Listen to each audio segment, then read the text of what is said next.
Welcome in, everyone. It's week 4, final read, best bets. This is our second best bets show here on Forward Progress, where we are going to hit every game on the board this year using the hammer system for our picks.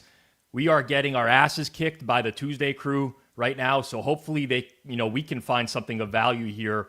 They stole one of our members for this week as well, the one that's been doing the best. But we're glad you tune in every week to hear our opinions. Last week could have been a much better week, not going to lie. Suma and Austin both lost on the Rams towards the end. That's a tough one. Austin would have went 3-0. I felt the pain of New England money line with the 5-turnover game, but such is life. We move on, onwards and upwards. Just a quick reminder to everyone, Thursdays, 5 p.m. Eastern time. These markets are pretty efficient. Limits are up. Sharp groups have been firing all week. Injuries, weather, a lot of that stuff is accounted for. That's not an excuse. That's just context. So just said, you know that going in. Quick ask, if you enjoy this show or if it helps you in any way, if you like to fade us, if you secretly mock Suma's accent in front of your computer screen when he's on air, whatever you do, tap the like button, share the show so others can find it. And if you're not subbed here, make sure you do. Cards loaded, hammers are ready. Let's get into it with my co-host for today, live from Dusseldorf. It is Fabian Sommer. Suma, how's it going? Perfectly fine. Yes, go on and mock my accent. I'm here for it. Yes, there's a few things over the years you've said, Suma, but you know what?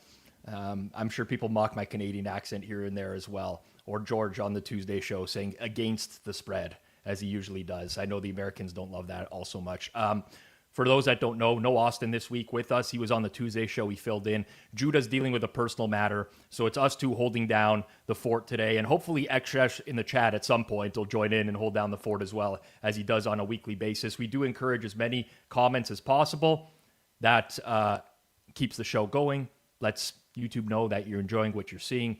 All that stuff is great. But let's get into it, and let's start with our Dublin game. Minnesota Vikings, Pittsburgh Steelers.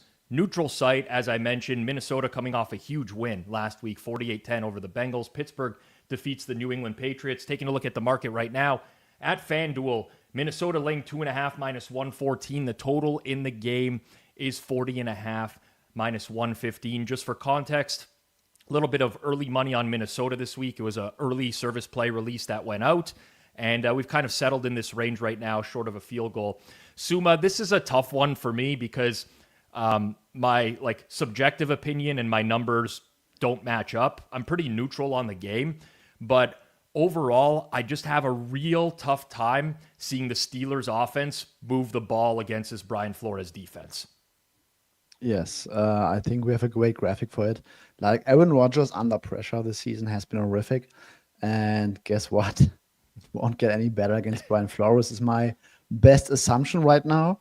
But I'm also pretty interested in the other side because Mike McCarthy was very bad outside of that fourth quarter against the Bears.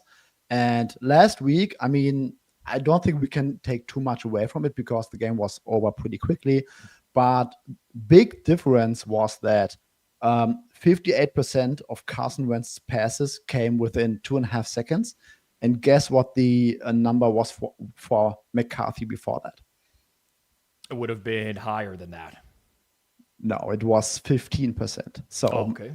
McCarthy has been holding on to the ball behind a bad pass protection. Yes, sorry. I flipped that around in my head. Yes. Yeah. And Wentz, he's just getting the ball out quickly, and I think that's probably what you just need for this team overall. And the Steelers, they have the highest rate of single high defense, 67%. And they're getting shredded like all the time in single high. And I think KOC and Justin Jefferson, they will probably attack that all day long. So I think, yes, Steelers pass rush still has some juice, but I think if they stay in this single high world against KOC, I think this might be a long day for them. Yeah, I mean, definitely their defense bailed them out again last week by just forcing the turnovers. But it wasn't really like an efficient defensive performance. And I think in years past, we've seen a lot of efficiency out of the Steelers defense in addition to being able to force those turnovers. But success rate wise hasn't been the greatest. Losing Alex Highsmith, I think, was really big for this defense. Obviously, Joey Porter hasn't played in a few weeks now. They just don't seem to have the personnel on the defensive side of the ball. With that said, I kind of just think this is the right market price. Like, if you're forcing me to pick at 2.5, I'm probably taking the Vikings just because I'm that low on the Steelers. But I think the market's kind of got to the correct spot here. Yeah, I agree. All right, keeping it moving here. Big news yesterday out of Giants camp. Finally, Brian Daboll gets his wish. Russ on the bench. Jackson Dart is starting. We saw a little bit of a tick towards the Chargers. Very, very minor one when that news came down. But now we've kind of settled into the range where we're at right now. FanDuel's a flat 6.5. Total in the game is 43.5. We still do have some sixes out there. This is a challenge for me personally, Suma. I'm not like the best in terms of, I'm not the best scout. I don't watch a lot of college football. I don't really know what Jackson Dart is going to be in the NFL. I know there's a particular way I would like to approach this game, but on your end, what do you make of the change from Russ to Dart, and how does that affect your impact on this game? Honestly, no clue really what to expect. So the only way they moved the ball was these deep balls to Malik Neighbors against your Cowboys secondary. And I just have no clue whether Jackson Dart has that in him. But I will say, I think that rookie quarterback in his first start against the Jesse Minter defense, this might also be a rough appearance, to be honest, because I would say Sean Payton did a great job against Minter last week, but he had a terrible quarterback, and Bo Nix missed like I don't know, 3 touchdowns. Could have been 30+ points. So very brutal. But I'm just not sure I can trust this coaching staff and the supporting cast to really come up with the same ideas and concepts against that defense. So Jesse Minter is really getting into the mind of opposing quarterbacks, playing all these match zone coverages, and I'm just not sure that I would trust a rookie in his first start to be highly effective against that. Yeah, I saw a little bit of Dart in preseason. I think it was a mixed bag. These types of games, to me, they lend themselves to more fat tail outcomes, right? Where kind of reminds me a little bit about Vikings and Bengals last week, where you had backup quarterbacks involved. And it's really, really hard with limited samples on some of these guys, although Carson Wentz, you have a larger sample, but a limited sample is a backup and his age today to price these guys accurately. And with Jackson Dart, my feeling is that nobody knows. So my personal opinion is if you're betting the Jets in this game, the Giants, and you like the spread, I would actually play some Giants alternate numbers as well. Like maybe sell all the way down to Giants -2.5. And conversely, if you're playing the Chargers because you don't believe that the quarterback matters for the Giants and that it's still going to be a rough offense, take some alternate lines on the Chargers, like the -14.5s at big prices.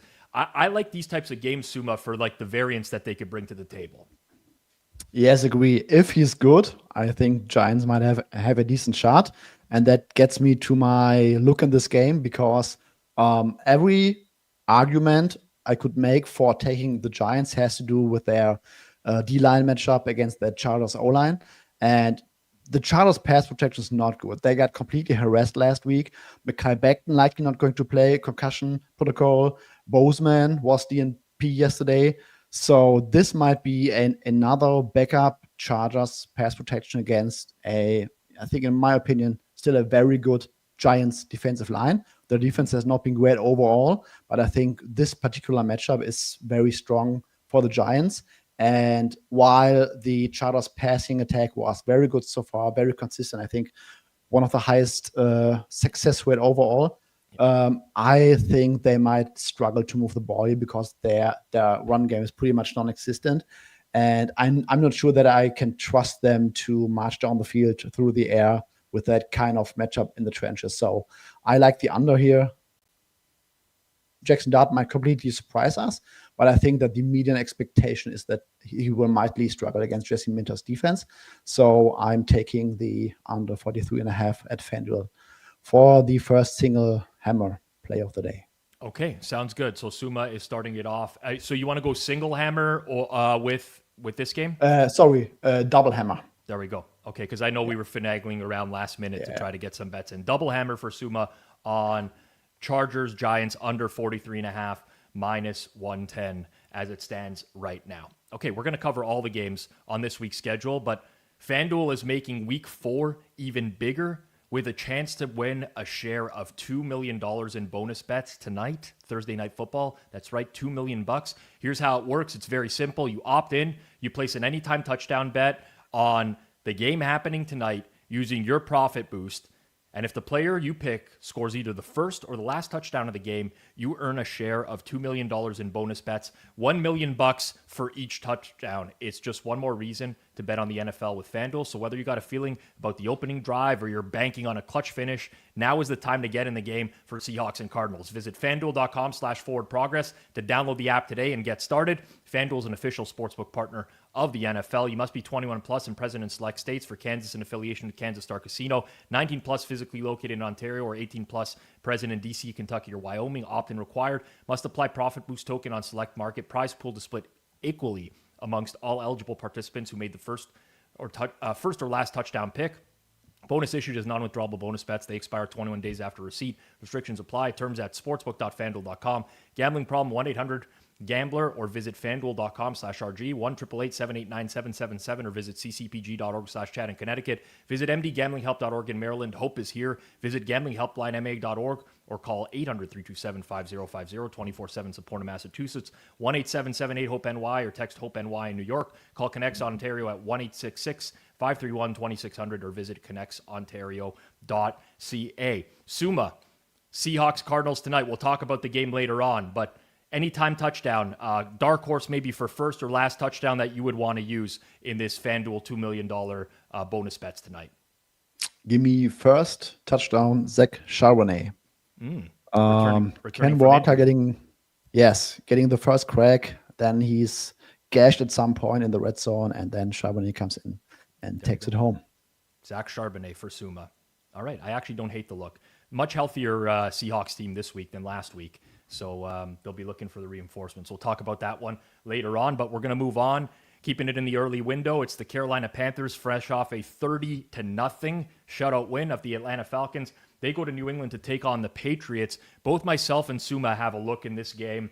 As it stands right now, Patriots -5.5, -110 at FanDuel. Total in the game is 43.5, juiced ever so slightly to the under. I talked about this earlier this week, Suma. Curious your thoughts, because I have almost zero faith in the Panthers offense right now. To me, Jags game, they did nothing. Cardinals game, they did nothing until garbage time. Last week, their defense really won them the game. I mean, it was 10-0 at half. There was a pick six right after the half, 4.1 yards per play as an offense. I just don't buy the Carolina Panthers as having a viable offense in this day and age in the NFL. I completely agree. Their receiving group is absolutely thin right now, with Sanders being doubtful. I don't think that Leggett was anything so far, but he's also out. Interior offensive line is banged up. Defensive line is banged up. I'm just not trusting this offense to get anything going. Yes, the pass defense has been bad so far, but it sounds like Christian Gonzalez is going to be back. Defensive line is getting much more healthy. So I like the matchup for the Pats defense. So I completely agree with you. I'll say this about Carolina last week. I thought, listen, it was a game where they led start to finish. They didn't have to do much. The Falcons missed field goals on their first couple possessions. I don't think the Falcons defense was able to generate much on the defensive line. I have a lot of concerns about the Carolina interior. Obviously, they have two offensive linemen in Austin Corbett and Robert Hunt on IR for them. Their center and their right guard right now. New England's interior is pretty solid. Like when you think Christian Barmore, Milton Williams are playing every down pretty much for them. I think that's a game wrecker for Bryce Young. Yeah. He's too small behind that O-line. And with Christian Gonzalez probably getting back into form for this game as well, I have little faith in their ability to move the ball. Whereas New England, to me, it was just like a lot of self-inflicted wounds last week against Pittsburgh, and has been for the majority of the year. Like, I don't trust that offense completely, but Drake May looks pretty solid. And this Panthers D, I will also want to sell high on the Panthers D. Like, personnel-wise, it's one of the worst units in the league, in my opinion. they are the worst defense when it comes to getting pressure on the opposing quarterback. So I think last week was a complete fluke to me. I'm not buying it at all. And big Drake May fan, I think even last week they were moving the ball up and down the field. I think it was 4 fumbles. I think one interception, but against this Panthers defense, I think we might get a little bit of a Patriots offense breakout. I think we will both have a look. Give me the triple hammer on the Patriots spread. Okay, so Suma's strongest play is going in on the Patriots here. I'm going single hammer, and I'm going to play under 43.5 at minus 115. This has been bet down a little bit. I still think that there's plenty of room here. To me, if I was to pick units that I think are the most overrated in the league by market right now, my opinion is that Panthers offense is right up there.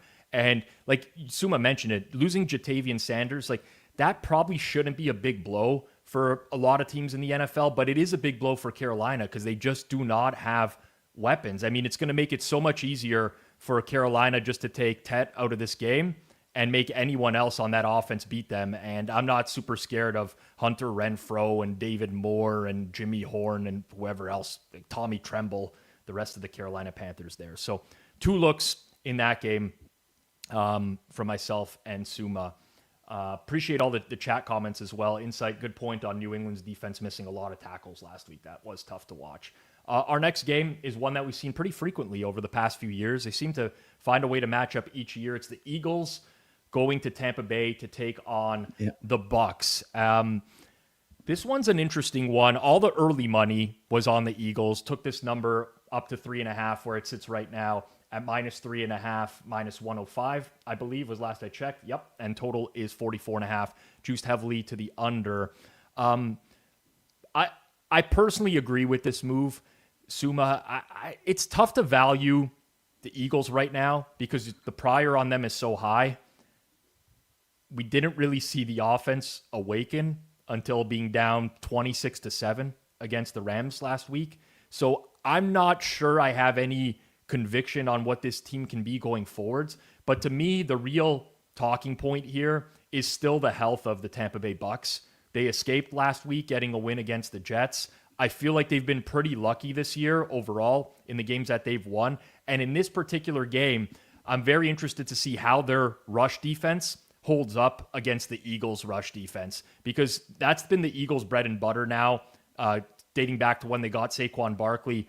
The Bucks' rush D has held up rather well so far this season. So now, do the Eagles just pass more and we get that big offensive output we've been waiting for, or do they run right into this rush and they try to go strength on strength? Personally, I'm inclined, Suma, to believe we get a more optimal Eagles game plan this week where they actually come out passing and try to beat this pass defense. I'm not sure your thoughts.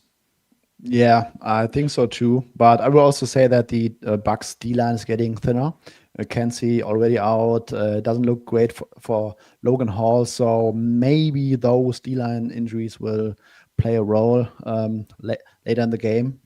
No clue. But also struggling with the Eagles right now. I think the current market price is very fair. I will also say it's also hard to price like variance in the Bucks offense, because Baker, he has a turnover-worthy play rate that's almost double his career average. He has 0 turnovers so far. So is there going to be a regression in terms of he is going to get more turnovers, but also he might have less turnover-worthy plays going forward, because that was also not his career standard. But with that O-line, I would not be surprised if some turnover regression kicks in pretty soon. But I will also say Baker is probably the only reason the Bucks are 3-0, because he was doing some real mad stuff late in games. Even with Tristan Wirfs returning this week, in all likelihood as it stands right now, there's a pretty significant mismatch with the Eagles D-line against the Bucks up front, in my opinion. And I love Baker probably as much as you do, even though the inside joke is that, he's your guy. I really do like Baker a lot. This is a lot to overcome at this point. And it's one thing to be able to do it against the Jets. I am actually, as that game wore on, I couldn't believe Tampa was basically throttling them for the majority of that game. But this is the opponent to me where it might end. And for all those that want to talk about, I mean, I've seen this a lot this week about how Todd Bowles owns Jalen Hurts. He hasn't been that productive. Yes, but like last year, they played without A.J. Brown, Devontae Smith, and Lane Johnson. The year prior, they played without A.J. Brown. Now you got the full complement. I lean strongly to Eagles here, but I just don't think that there's a valuable bet to be made anymore now that we're at 3.5, unfortunately. We'll move on to our next game in the NFC. This one's shrouded in question marks on whether or not Jaden Daniels is going to play. And as of now, we really don't know. My gut, Suma, is that he's probably out, more likely to miss than play, even though he's been saying that he's fine. I'm just reading tea leaves from beat reporters and things of that nature. But in market right now, we have Washington laying 1.5 at FanDuel, total in the game 45.5. I'm curious, do you read it the same way that I do? Because it's tough. I mean, at this point, we have no real source to go off of. We're just kind of making educated guesses. Also, I cannot. I don't know what the Commanders think, but LP on a Thursday, when your quarterback is banged up and might likely be limited in terms of rushing, like why not go with Marcus Mariota? Marcus Mariota, since the start of last season, we have to lower the sample size, but 75 plus plays, all quarterbacks.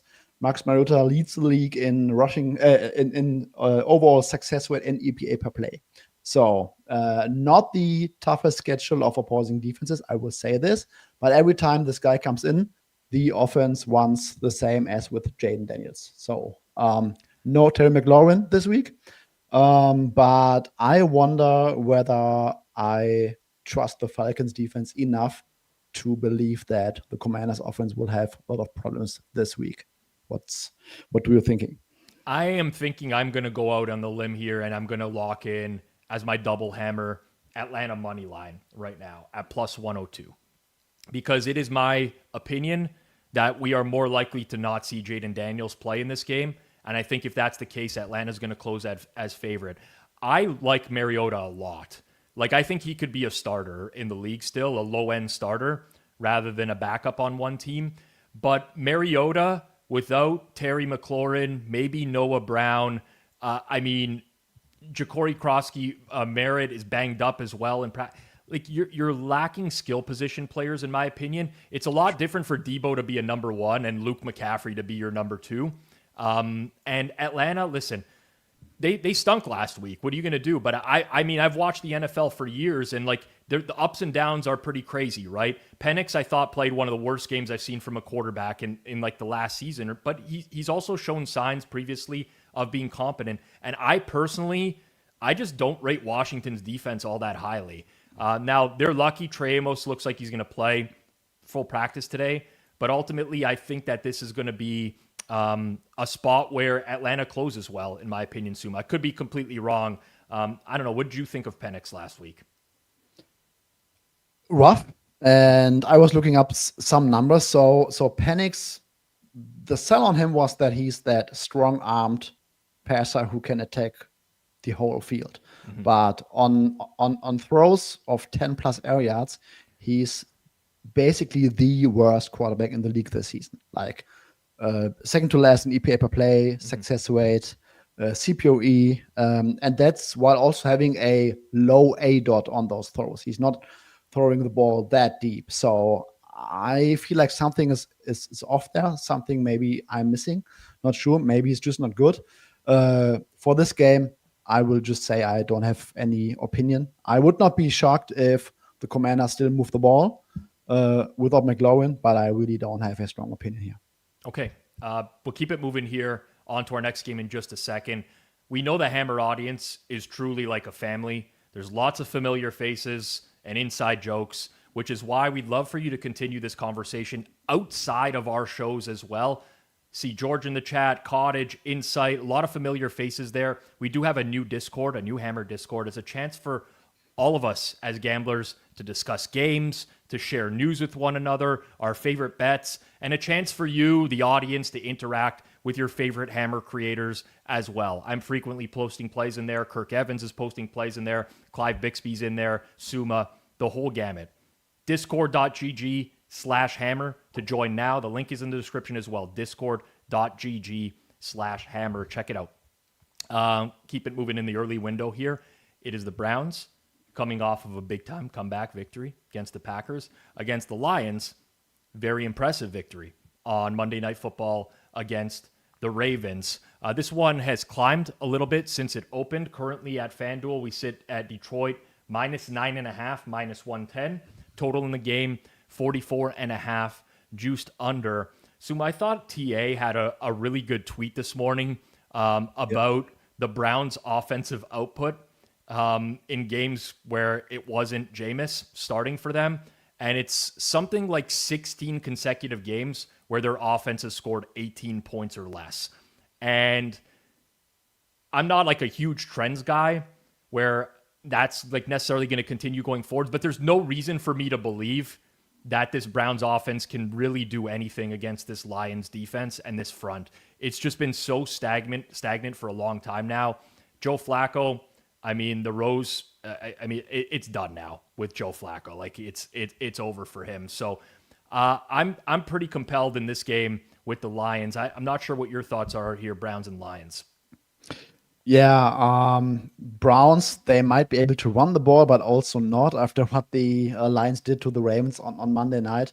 One thing I find very interesting, that there is a pretty big split, and we can talk about this, between the Browns' home defense and road defense. Yeah. So even when you adjust for all the weather impact in Cleveland, when you adjust for the tougher schedule that the Browns had at home in the Jim Schwartz era, even then, there's still a pretty large gap between their home and road splits defensively. And I cannot explain it. Like at home, over that stretch, they are out of 64 units. They are the number one home defense and the 45th best road defense. I'm really struggling to explain what's going on the road with that defense. Yeah, so you stole a little bit of my thunder there, but it's totally fine. It was going to be part of my handicap. So I'm gonna use the Lions as my triple hammer this week. And part of the reason is FanDuel does have a great number at 9.5. I make this north of 10. If this was a Tuesday show, they probably wouldn't have been on my radar, but a lot of stuff has moved, and I still think that there's value with the Lions here. That's one of the reasons in particular. I mean, but even if you go back to last week's game, you cannot get a better defensive performance than what the Browns gave in that game. Jordan Love's A-dot was like less than a yard. He had no time to throw downfield, yet it was 10-0 midway through the third quarter. And fourth quarter, and the Packers were on the verge of winning by double digits until they collapsed in that game, essentially.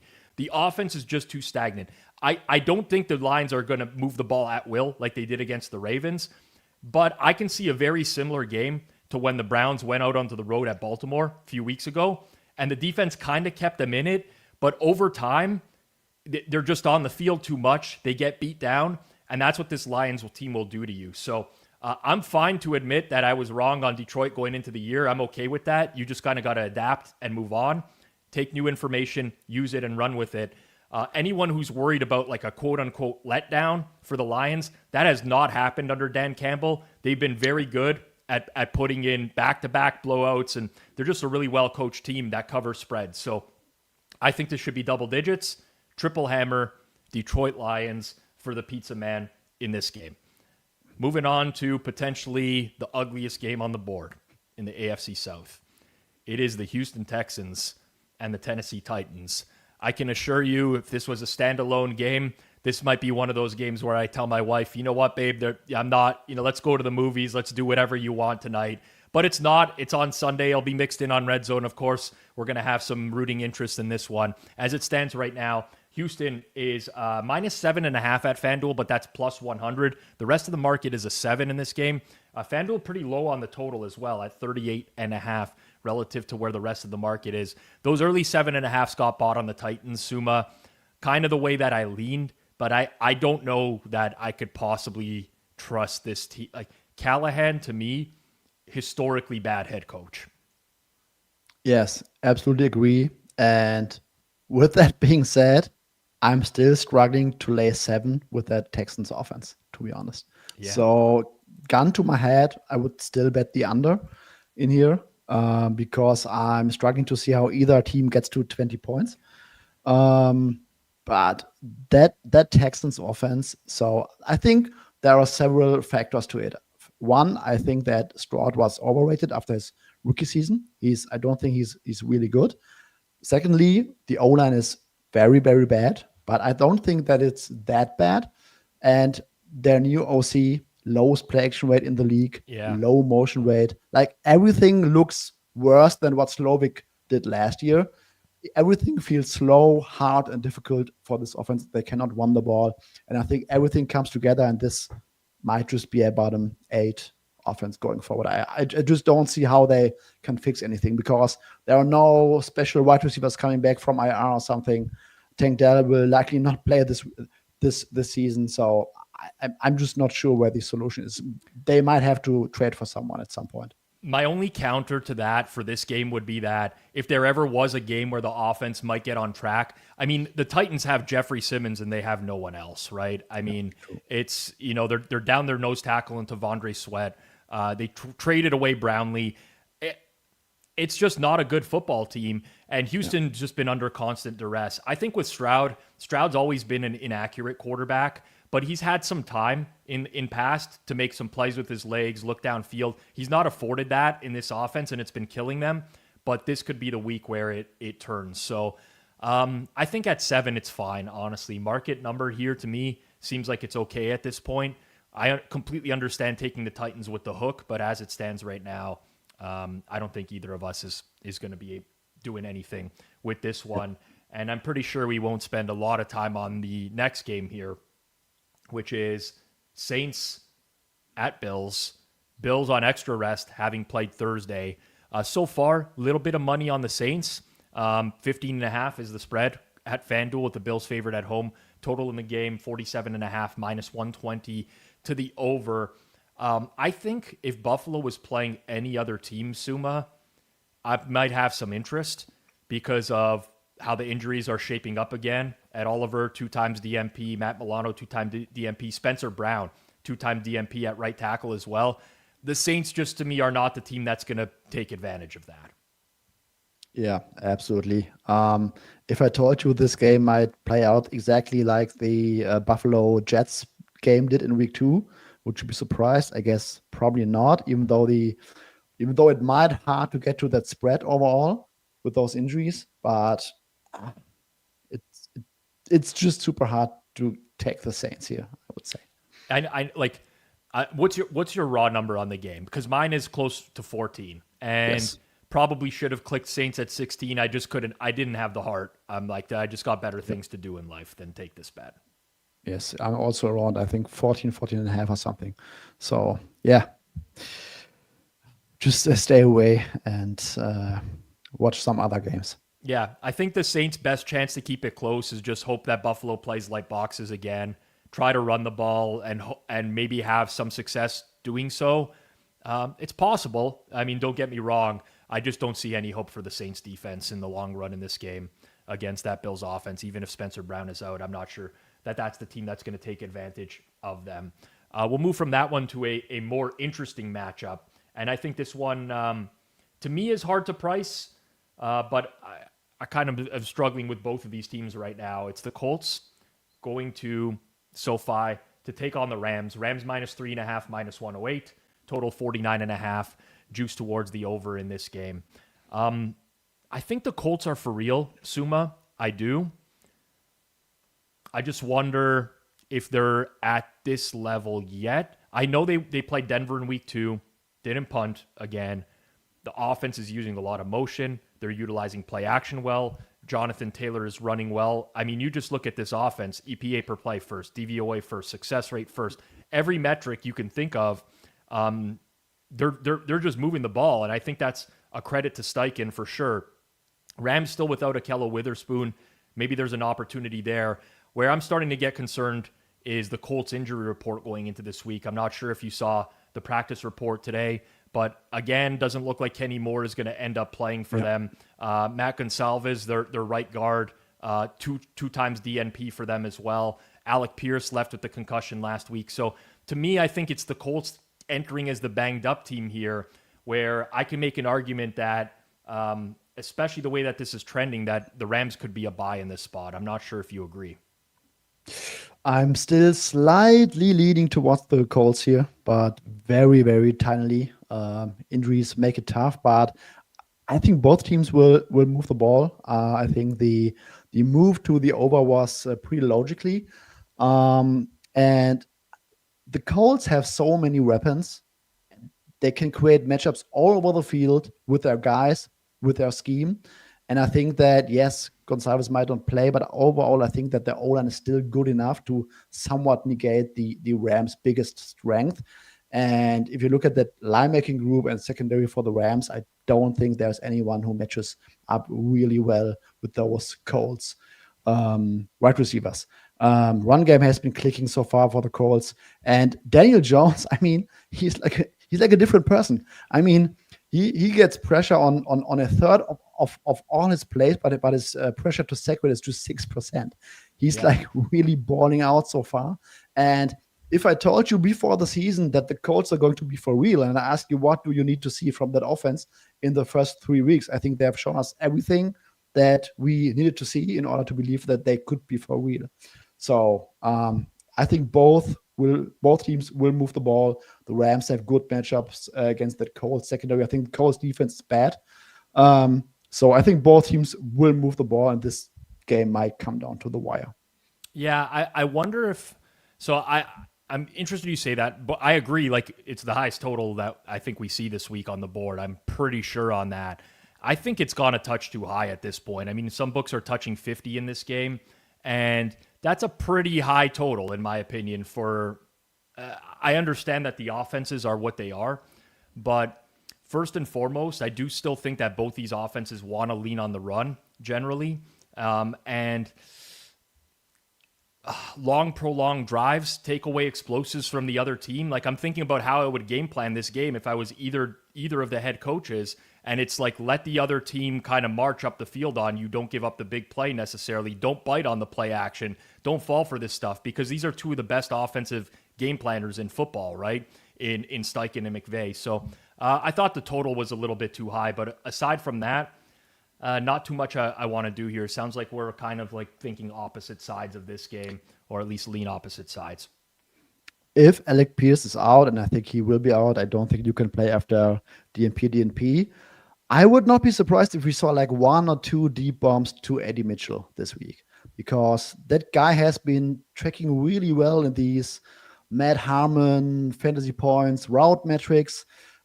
Since the start of last season, he's just the wide receiver 4, but I think he will get a crack at all these deeper routes.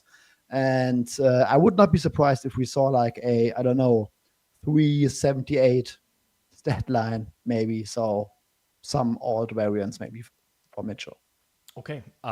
Just a quick reminder to everyone out there who watches on YouTube and doesn't listen to this after the fact. The data we use in the graphics you see on screen here is provided by FTN.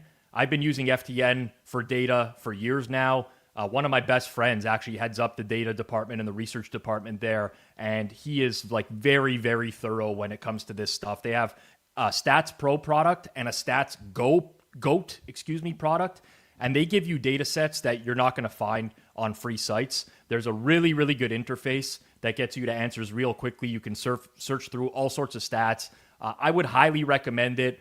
Depends how serious you are about the NFL, but if you're a bettor and you're always looking for data like I am, I would highly encourage you to check it out. How do quarterbacks fare against certain defenses? Pressure rates from specific teams in specific situations. All the stuff you could ask for is there. So use code HAMMER10 for 10% off. You can visit ftnfantasy.com or hit the link in the description, and the code is HAMMER10 if you're looking for 10% off.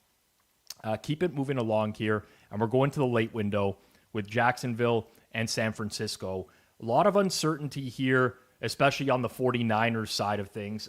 As it stands, San Fran, -3.5, -105 in market. Total in the game, 46.5. Juice towards the over here. How do you think the injuries are going to shape up here for San Fran, Suma? Who do you think's in and who do you think's out? Jennings looks out. Pearsall looks in. Um, both are obviously out. I think Michael Williams also fine to go. So I think pretty clear injury report on the Niners. What I will say about this matchup is that I don't know if you agree with me, but even though Trevor Lawrence has not been playing well, I would argue that the Jaguars could easily be 3-0, and I think they're just scratching the surface because when you look at all the drops, they lead the league by drops, like by a mile. I think 13 or 14 drops already, and some really, really major drops. So Brian Thomas Jr., I think that the prior is higher than what he's shown so far. So I think he has to regress upwards. And what the run game has been doing and the pass protection. So I think that Liam Cohen takes a lot of the O-line because on paper, the O-line is not good at all. So I think that the run game has been really, really good so far. And I think that the passing attack will get more efficient just by simply having positive regression in the drop department. Defense has been really, really good against the run. Granted, they played 3 not so great offensive lines in the Bengals, Panthers, and the Texans. So, yes, the Niners will probably do more damage. But I think that this is a Niners defense without Nick Bosa. And I think that Liam Cohen might be able to scheme up lots of stuff against the team on the ground. And then with some positive regression in the drop back game, I think that the Jaguars can really move the ball on that defense. And Niners have a top 5 success rate despite all the injuries. I'm still very high on them, but I think that the Jags offense is good enough to hang tight here. And I will make it my single hammer, Jags plus 3.5. Okay, Jags plus 3.5. So I don't have much of an opinion on this game, but I do think you make some logical points. One thing that is particularly noticeable when looking at numbers is that Robert Saleh's defense for San Fran is playing a lot of too high, a lot of light boxes. They're kind of inviting the run. And I agree with you that I think if Jacksonville can establish it here, it's a lot of the things that they do work a lot better. Play action, screen game, all that stuff works a lot better. And on the other side of things, San Fran kind of is reliant on establishing the run to set up a lot of the same things, right? A lot of play action and stuff like that. Jacksonville's success rate against the run this year, 29.6%. It is the best in the league, ahead of Tampa Bay, ahead of Green Bay, ahead of Cleveland. So that would be my concern. Just another thing as well, Brock Purdy off of injury, and any quarterbacks coming back from injury, we've seen now a pretty large sample of underperformance in the first game back. I don't really know how to explain it necessarily other than just like some rust factor of not having game reps during the season. But we have seen that be something over the course of the past few seasons. I don't love the Jags. I don't like Trevor Lawrence. But I think stylistically it could be a good matchup for them. So I'm more neutral than Suma. He's going with his single hammer here on the Jags. But I guess I would lean that way as it stands right now. I see a lot of chatter in the chat. XShesh is here. Thanks for joining. eColt is here. KP is here. Lots of guys talking about the next game that we're about to talk about, which is Ravens and Chiefs. Ravens look pretty dismal on Monday Night Football, and the Chiefs, they get their win on Sunday Night Football. Now, ordinarily, you don't see the Chiefs in these price ranges very often. They're getting 2.5 at home. Baltimore minus 2.5, minus 118. Total 48.5. Juice to the over at minus 115. This is a game, Suma, for me, where if Baltimore did not have the injuries that they do on defense, maybe probably the market price would be different. So we're talking about a different story altogether. But it would be a much easier click for me on Baltimore in that instance than it is right now because that front seven got shredded last week. The question to me becomes, can KC do the same thing? Because KC has not been able to run the ball in a long time. Pacheco and Hunt, they just don't have it. So I'm not certain that the Chiefs are really able to capitalize on these defensive injuries that the Ravens have. Yes. If I'm Andy Reid, I will not be coming out with 3 wide receiver sets, like at all. Right. Like 12, 13, 22 personnel, whatever. Pound the rock against this D-line. I mean, the entire starting D-line was DNP yesterday. And the problem is that I think you could see it very well on Monday night. Roquan Smith, I'm not saying he's washed, but he's a much better pass defender than a run defender. He gets really clogged up on a lot of these inside runs where he cannot shoot downhill. And next to him playing is a 4th-round rookie. And I think that these linebackers get pretty easily exposed when the D-line cannot hold up. So I would be trying to pound the rock and then try to play off of it. That would probably be my best choice, because the passing attack of the Chiefs, they really need Worthy back and Rashee Rice back, because I think that Patrick Mahomes is not trusting it, and he's also not playing well at all. He has 9 scrambles without pressure this season, so he is really trying to do a lot with his legs and not trusting the offense. That's their offense right now, is Mahomes' legs, really. He's just bailed them out so much. Worthy very much looks like he's playing this week, but it will likely be limited snaps as it stands right now. He might be wearing a sling, from what I understand. I mean, that just doesn't sound great for a wide receiver who could take hits. I'm not like off of Baltimore just yet, but I would like to see them back at full health. I think this price is fair, honestly. I'd like to have something to do with this game. I understand the conviction that everyone has with the Ravens in the chat, because I see the same things you do with Kansas City. But I think it's priced in at this point, honestly. And where we stand right now, it's going to end up being a pass for me, Suma. Yeah, I agree. Okay. Another game on the board here is the Bears. Off of a dismantling of the Cowboys, they head to Las Vegas to take on the Raiders. Current number in market at FanDuel is Raiders -1.5, -104. Total 47.5. Juice towards the over. I have like a subjective lean towards the Raiders here that's not really backed up by like a super strong numbers opinion, Suma. But I have a feeling as we go on throughout the course of this year, betting against the team that just played the Cowboys might end up being a good strategy, because the offensive numbers are just going to be inflated through the roof for them. Yes, absolutely. And I agree. Also, I have a lean towards the Raiders. Brock Bowers, I think he's clearly not 100%, but I think against this Bears defense, I think that the Raiders are much more equipped to test them than what the Cowboys were after Lamb went out. So TJ Edwards, Kyler Gordon, Grady Jarrett, Colson Loveland, Donald White, all a second-time DNP. They are pretty much banged up. The Bears are. And Jalen Johnson on IR. And even if Jalen Jones plays, he's been limited this week as well, right? I think that's kind of part of my handicap, is that, okay, maybe you can convince me, Ben Johnson, maybe he is the real deal, and if Caleb can make the throws, they'll be able to make the throws. But the Raiders, other than like tight end, Michael Mayer, I think, had a concussion last week too. They are fully healthy, the Raiders.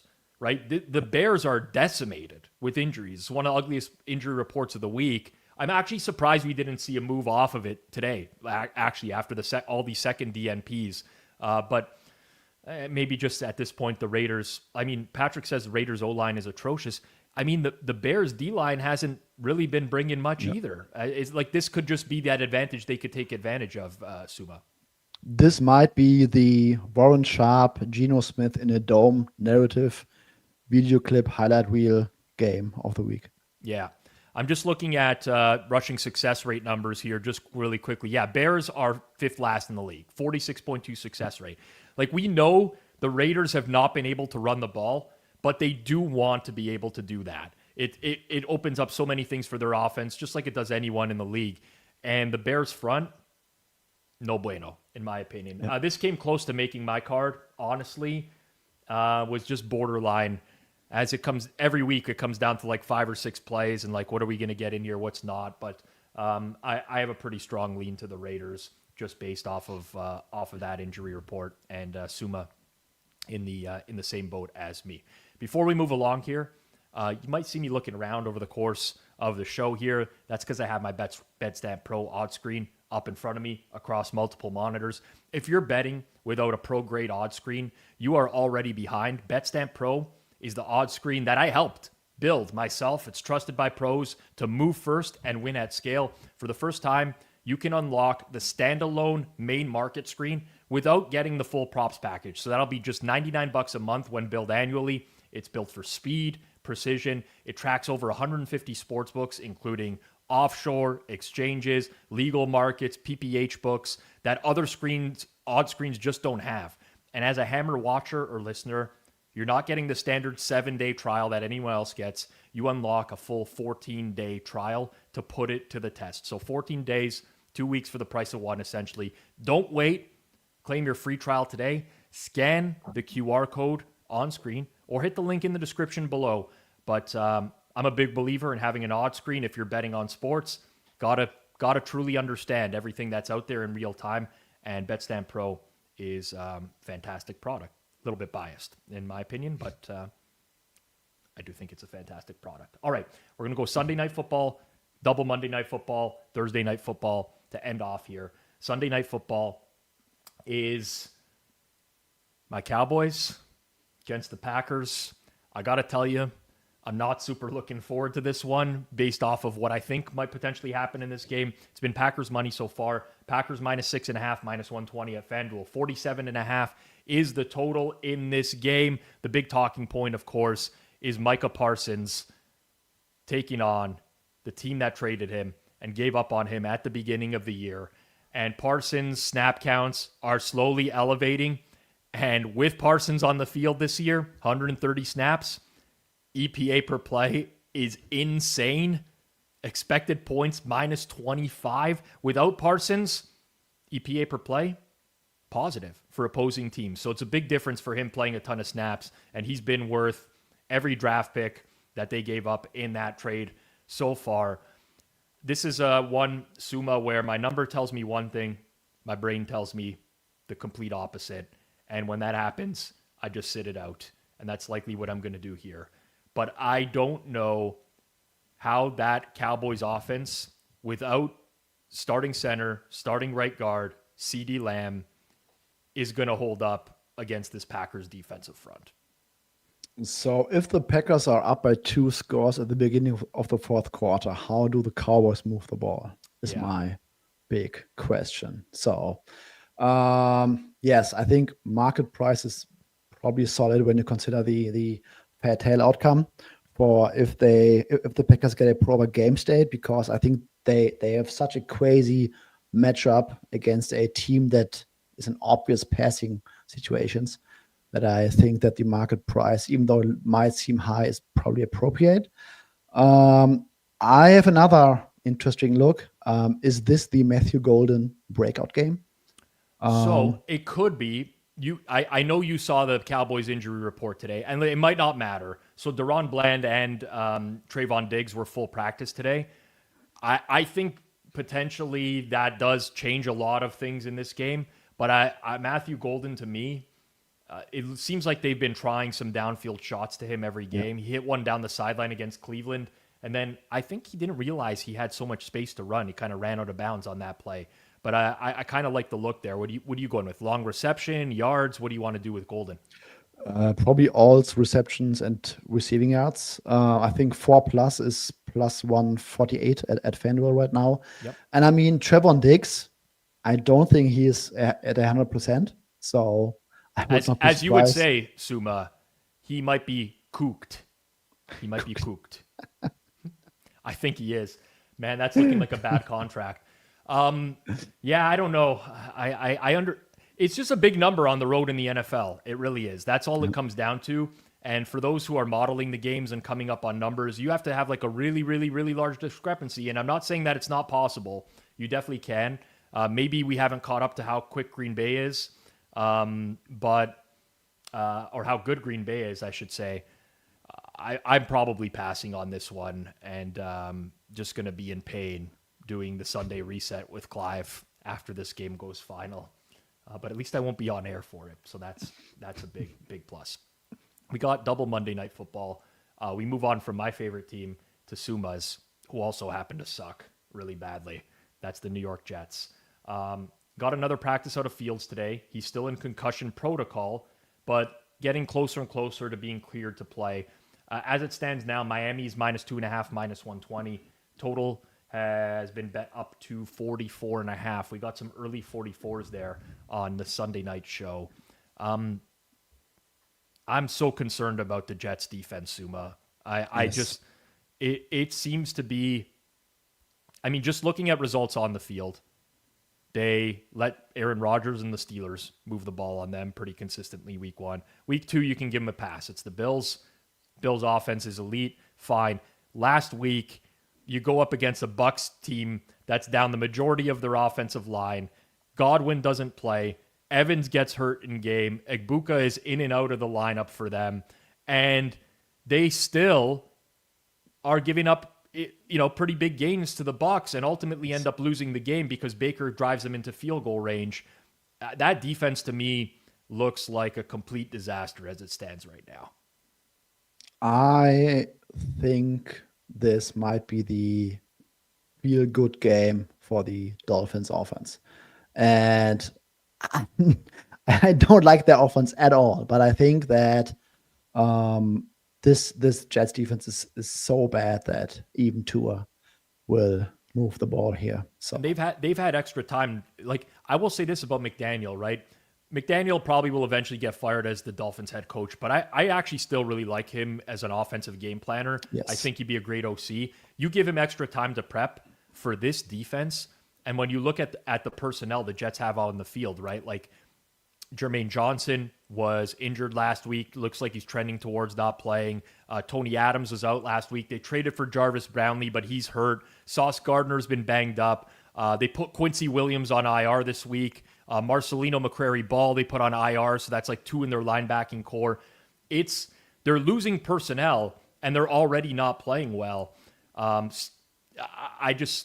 Steve Wilkes, to me, I don't know what this guy does to defenses, but it's not good. And I'm looking at the FanDuel team total on Miami. We don't lock these in as hammer bets, but it's 23.5 over -118. I like Miami's team total over as it stands right now. I just think that there's a lot of ways for them to successfully move the ball in this Jets defense. Also, I'm just looking up the numbers here. The Jets are still playing a high rate of single high. Yep. And you cannot play that against the Dolphins. So I'm not sure whether they have it in their MO to suddenly drop all these umbrella cover 2 looks. With that said, I can't lay it with the Dolphins because I don't trust their secondary either. Might be a little bit easier for them to cover. The secondary options for the Jets are, Tyler Johnson, Alan Lazard, Arian Smith, right? Josh Reynolds being out of the lineup has hurt that offense quite a bit as well. But I think this is the right number on spread. I could argue it's still short on total. I just foresee points in this game. You look at the liabilities for both these teams, and they're coming on the defensive side of the ball. Yep, that's true. Okay, second Monday Nighter starts at 8:15, an hour after the Jets and Dolphins, and that's going to be the Bengals and the Broncos. Oh, really? We really got some great quarterback matchups coming up on Monday Night Football. The Bengals looked horrendous as they have for the majority of the year. Denver laying 7.5 -110, 43.5 is the total. Juice towards the over. My first gut inclination on this game was to take the Bengals, and it was very much in the line of what we talked about with Houston, Tennessee, where you just have one team you don't trust enough to win by margin right now. That's what I feel with the Broncos. But the Broncos O-line has pass protected so well this year. The Bengals cannot seem to generate pressure anywhere other than Trey Hendrickson. It's just so easy to play against this team right now. It just comes down to, for me, will Bo Nix be able to make the throws when he gets the opportunity to make the throws? And so far this season, I think he's been horrendous. And that's what makes the Bengals slightly appealing to me. With that said, since they just could be a complete disaster, Suma. Yes, the defense looks like another really, really bad matchup for that O-line slash Jake Browning combination. So, and I mean, last year, I think they played in like week 17 or something, and that was the same Broncos defense. And I think that the Bengals only won that game because Burr was really perfect on these pinpoint side end throws. And I don't think that Browning has that in him. So I have high concerns about Bo Nix. I think he might have been the worst quarterback so far this season, like legit. But this is also the kind of defense that Sean Payton runs circles around, like with like the run game, screen game, all these bootlegs, short passes against those linebackers. So gun to my head, probably still Denver or nothing. But I would have a lot of pain about Bo Nix. Yeah, I just think about this game and how Denver is so much better at the line of scrimmage on both sides of the ball. And that's what scares me the most. With that said, I felt the exact same way against Tennessee, and they struggled to separate in that game against Cam Ward. They really shut him down completely, but the offense was so lackluster in that spot, even against a bad defense, that you can see the path to success for Cincinnati, which is just like these self-inflicted wounds for Denver. Ultimately, though, at this price, I guess I would lean Bengals opposite with you, but I don't have any conviction in pulling the trigger with them early. And I think that's just a very poor football team as it stands right now. We will close off with Thursday Night Football coming up tonight. And little bit of a slight buyback, I guess, on Arizona. Not much, though. Seattle has now moved out to a favorite in this game. For those that may be struggling to understand why, I think there's multiple reasons. One, Seattle's played fairly well this year from an EPA success rate standpoint, but also injury report really worked in their favor this week, getting Julian Love, Devin Witherspoon back into the lineup for them. Does look like Paris Johnson's going to play for Arizona as well. I didn't do anything with this game. I'm sitting on the sidelines for this tonight and probably going to find some last minute props. Suma, you got any rooting interest here or anything to do at current market? FanDuel right now as it stands is Seahawks -1.5, and the total is 43.5. Yeah, I got Seahawks, but as a dog, so I cannot advocate to bet anything in this market right now. I will say the biggest difference for me in this game is the Seahawks defense against the Cardinals offense, because last year Mike McDonald completely erased that Cardinals rushing attack. And without a good run game, the Cardinals offense is basically toast. They are basically relying on Kyler Murray to make like anything magically happen. And this season, also with the current injury report, I would argue that the Seahawks front is even better, because last year they were pretty much banked up like the entire season. And the Cards cannot really run the ball very well this season. So I think that the Seahawks will once again take away the run, make them one-dimensional. And then I have like zero trust in this passing game to get anything going against that Mike Macdonald defense. And on the other side, I think that the Sam Darnold, Clint Kubiak offense will not play that well. And with the lead all season long, I think at some point they will come down to earth. I'm not sure they will need to do much in this one. So that would be my argument. I don't like to go back and like look at historically how one team has played against another. Seattle as a whole has been a problem for Kyler Murray, but that dates back like multiple regimes. Even this regime, though, with Mike McDonald, they have game planned really well against Kyler Murray. To Suma's point, they've really fixated on the run. I wonder if Arizona tries to open it up with James Conner being out. James Conner gives you like those tough runs. They kind of lose that with Trey Benson a little bit, but someone's going to have to make a play other than Trey McBride. Like Marvin Harrison Jr. Don't know what's going on, but he's been a huge bust. McBride, the last 2 times he's played Seattle, 29 targets in total in 2 games. Pretty insane how he's been open over the middle of the field. Just for transparency purposes, I am pretty close to a pick in this game. I think my raw number was like Seattle -0.5, something like that. So I guess I lean Cardinals, but I'm just going to be watching this from the sidelines tonight.